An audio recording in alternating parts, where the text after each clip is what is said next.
Good morning mga ka-project. Bali, may nag-PM sa atin na followers natin na si Sir Renato Palahero. So, nag-PM siya kung pwede daw tayo ma-meet sa personal para makapagpa-picture si Tatay Renato. So, dahil andito tayo sa First District, dahil pumunta tayo sa Malilipot, nag-deliver tayo.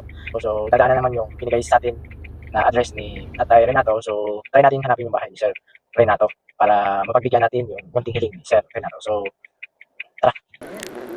Sir, good afternoon po. Saan po yung Port City? Port City. Hindi po si ano yan, Sir Renato? Renato. Sige, matanong ako. Okay, thank you po.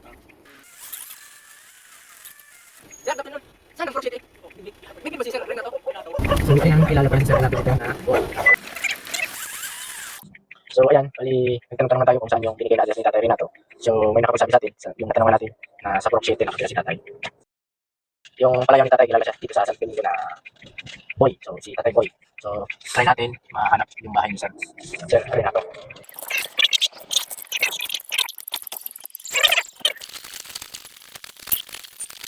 Madam, apot lang po.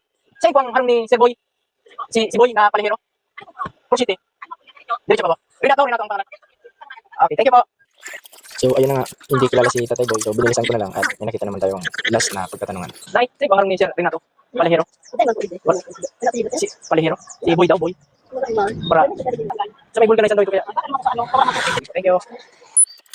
Dito tayo tinuro ng ating mga natanungan. Papasok daw dito. So, try natin.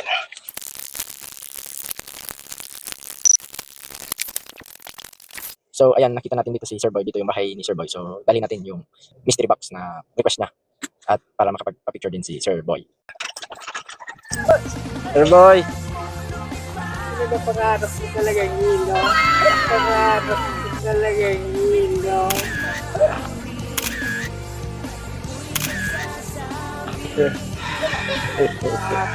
Thank you! So, yun mga kapatid. Bali, nakita na kami ni Sir Renato alias Tatay Boy. So, yun, makapagpasaya tayo ng followers natin ngayong araw. So, please follow, like, and share ng ating video palagi. Salamat sa inyong suporta mga kapatid. Yun lang.